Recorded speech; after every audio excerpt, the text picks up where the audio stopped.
What's up, barbecue fans? My name is Jake and turkey season is here. So today what we're doing is I'm breaking out one of the at BBQ turkey flavor kits. Now these guys come with a couple different things. First and foremost, we've got turkey bath here. This is a classic holiday recipe. It's made with apples, rosemary, and sage. And I did this last year. It was absolutely delicious. So you get 2 balls of that. So depending on what you're doing, you've got plenty to go around. And then we've got some Kettleman's Grill trail dust here. We're gonna put this on top of it. But let me tell you about this brine a little bit. I've already gone ahead. I had a couple extra balls of this, so I didn't open up the flavor kit. But when you use this, you use one of these, a 1/4 cup of salt, and then a gallon of water. You wanna cover your turkey completely, and you're gonna do about an hour a pound, all right? Now I'm doing boneless, one skinless, one skin on breasts. They're about, I don't know, 6 or 7 pounds each, maybe 8. And I put these on last night. So the one modification that I made is I only used a 1/4 cup of salt because I knew they're going to be in there for about 12 hours. It was going to be longer than it needed to be, and I didn't want them to be over salty. So a little caveat there. But to give you an idea, this is my briner bucket, and pick this up. Also, I bought this at bbq.com. That's where the kits come from. But this holds a ton of meat. So I had about 18 pounds of turkey breast in here, and I've already pulled one out, but we're only up about halfway. You can put an entire turkey in here.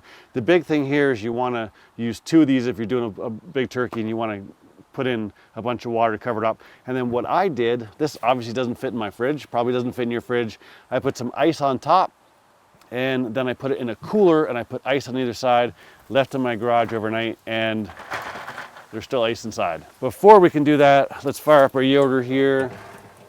Before we can do that, before we pull this guy out, I'm getting a little ahead of myself. I'm a little excited about turkey. We are going to set ourselves up today at 250, all right? Couple things to note here. Turkey breast is a very lean cut of meat. And when you remove the skin, there's not a lot of protection on it. So traditionally, when I break out the Yoder, I want to go down and I want to start at a low temperature to get a bunch of extra smoke in it. With this, if you stretch out the cooking time too much, you're going to end up with a really hard skin on top of the chicken, or sorry, the turkey, which isn't a big deal. You can just kind of cut it off and eat the turkey that's underneath, but why waste it? So what you want to do is you want to bump up your temperatures a little bit, and poultry doesn't require a lot of smoke. Today we're using Bear Mountain hickory pellets, but we're gonna go at 250, so we're still gonna get some smoke into it, but we're not gonna get a ton. If you wanted to do this skin on, I would start at 275. You want that extra temperature to help render out that skin. And if you wanna do your skin on breast inside one of these guys, you can certainly do it. All you do is when you pull it out, take some paper towel and dry the heck of that skin off, and then lay it over your turkey breast, throw it on a rack like this, and throw it in your fridge for a few hours, but ideally overnight. The longer the better. The air movement of that fridge will help dry out that skin, and that'll just help you ensure that you get some crispy skin. And of course, near the end, you could just drizzle some butter on there, crank up your temperatures, and that'll help as well. Today, we're doing a turkey breast that is boneless and skinless. I removed the skin before I put it in here. I did not get any video of that, but all you do is pull off the skin, and then there's usually like a white membrane underneath there, and just pull off what you can, take your knife and kind of angle up against it, and just remove any of that, and get yourself a nice, clean, trimmed up turkey breast. We got some smoke rolling. We'll close this guy up. We'll get our flavor kit out of the way. And it's early. I know you're wondering where my rum and coke is. It's early. Trust me, before we finish up, I'll have one. If you're new here, rum and coke's my thing. We do backyard barbecue. And just kind of sit back, relax, and enjoy being outside and cooking together. If that's your thing, subscribe below. If you're really trying to step up your game about a pellet grill, Check out pelletgrillsecrets.com. I've got 11 secrets to more smoke on a pellet grill. I'll give it that to you for free. Just sign up for my newsletter and you can download it. I mean, that doesn't look good. I'll get rid of that little piece there. Put that back in there. Put that back in there. Now, you've got a couple options here. You could, and I'm going to take some gloves off here because I did not prep ahead of time. I have to open this guy up. But you could strain this out or drain it out through a strainer, and there's a whole bunch of herbs and spices on here that you could kind of rub all over the top of that. This has been in there for a long time, so I'm not going to worry about that. But we are going to take some of this up, and just to give you an idea, this is trail dust from Kettleman's Grill. They've got a bunch of great seasonings, and actually, if you check out atbbq.com and use a Rum and Cook 11 discount code, you can save 11%. So what's in this guy? Salt, spices, black pepper, mustard seed, dill seed, parsley, thyme, red pepper, dehydrated garlic, dehydrated onion. So this is a chunky, herby trail dust mix. All right, so what we're gonna do is we're gonna put this on. We're gonna put it on heavy. I am gonna get my glove here because we're going to rotate this around. We gotta make sure we get all sides. How this is gonna pour out of there? Yeah, not too bad. But we want some seasoning, don't we? And actually what I'll do is I'll flip this over. We'll get all underneath. Oh, we got some ice here. We don't need that. Got any more ice hiding? The great thing here is that we're nice and moist, so we've got something to stick to. Don't forget to give your seasonings a little shake up. Make sure you're getting equal stuff going on. Now we are going to bunch this up a little bit. I'm going to leave this on this rack for a couple reasons. I want to keep it nice and clean underneath, but this is going to give me a little bit of something to grip against so that I can push everything together like so and hold this meat close. We want it to cook evenly, so if you push it nice and close together, you're going to get a little bit of a better cook. Away we go. Last but not least, we're going to give this just a nice pat in.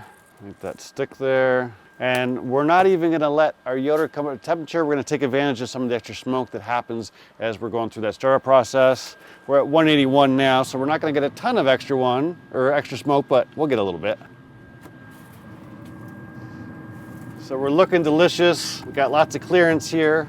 If you were doing something like a bone-on breast, you're probably going to want to put it on the bottom. But with the boneless breast, we can definitely let that sit right there. So now all we got to do is clean up our mess here. This is going to take probably 3 hours-ish, maybe 3.5 hours. I didn't weigh it, so I'm not sure exactly how big it is, but we're going to let that go. I'll bring it back a little bit because we're going to add a little bit of moisture to it just to make sure that we end up with a nice, tender, juicy turkey breast all the way through. So it's been an hour. It's past noon. I told you the Rum and Coke would make an appearance. Cheers. Let's have a look at a turkey breast over here. Looking pretty good. It's dried up, but it's not quite tacked up, right? I can still kind of rub some of this around, so just be careful if you spray a little early. And do a gentle spray. That way I'm not pushing around my rub. It's that. So today I'm just using water. What I really would have loved to use is a little bit of apple juice. I didn't have any around, so water it is. I'm going to give another spray in an hour, and then I'll bring it back when it's closer to being done. So it's been 3 hours and 15 minutes. We're at 1:30, and what I got here is I took half a stick of Kerrygold unsalted butter with probably a teaspoon of poultry seasoning, just to go with that traditional Thanksgiving flavor. And if you're not using Kerrygold is like half sticks, right? So if you're buying the butter that's in the grocery store and it's divided into 4 sticks, this would be 1 stick, all right? So what we're gonna do now is we're going to put this on here. Now, I showed you guys at 1 hour that I sprayed it. I came back an hour and I sprayed it, and I did spray it again 15 minutes ago when I checked my temperature and saw that we're at 130. So I'm gonna put a little bit of butter in there, start to lock in some of that flavor as we get a little closer to being done. And as you can see, we've got a nice golden brown color. Pull this out a little bit.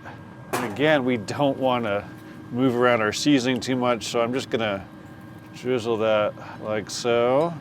It's smelling absolutely delicious. This is just gonna give us some nice rich flavor, but it's also gonna soften up this top layer just in case it tightened up a little bit. What we're gonna do is we're gonna let this sit for now until we get up to about 150, and then we'll get on the next steps. It's been 4 hours, we're at 140. It's really slowly coming up at this point. I've got the color that I want, and as I mentioned earlier, I don't want that top layer of meat to get tough. So I'm gonna pull that off now, and we're gonna wrap it in some foil here.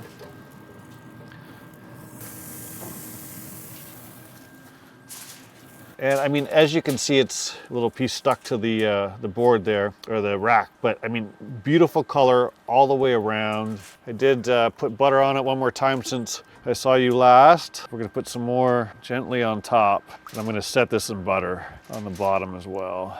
And I just got like another, maybe 2 tablespoons of butter.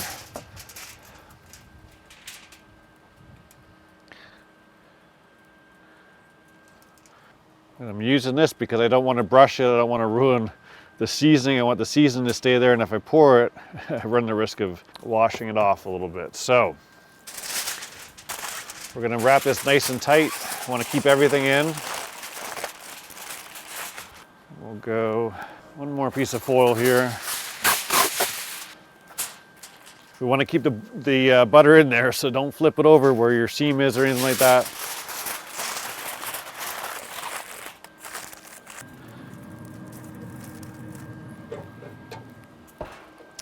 Now, rather than give you a quick update in about 20 minutes or whatever, I'm gonna wait till we get up to 150.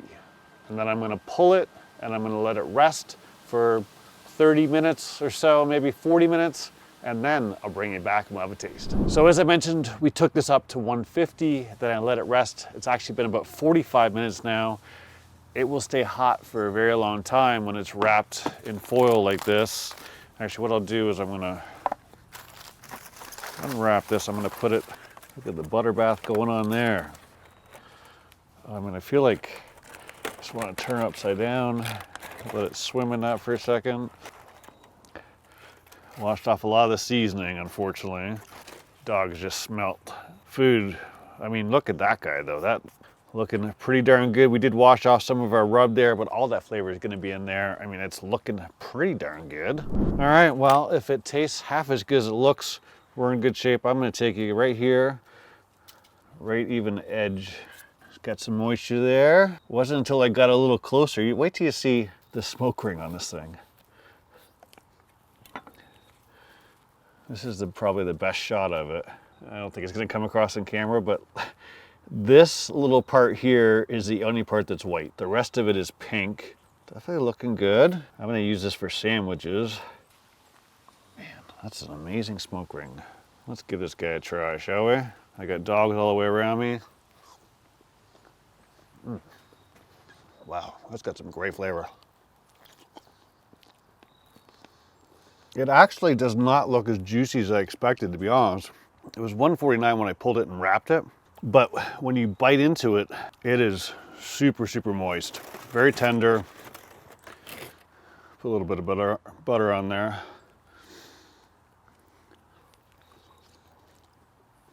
It is very good. That, my friends, is absolutely delicious. That seasoning from the brine comes through. You can taste the rosemary, the sage. We've got that Kettleman's trail dust on the outside, the hickory smoke. I mean, it's a match made in heaven. If you're looking for something different to do over the holidays and you don't feel like doing a whole turkey because it takes too darn long, this you can do in about 4 hours. You could do a couple of them. You could do 3 of them if you've got a whole house full coming, but I guarantee you, this is gonna be a crowd pleaser. Thanks as always for watching. I'll see you soon.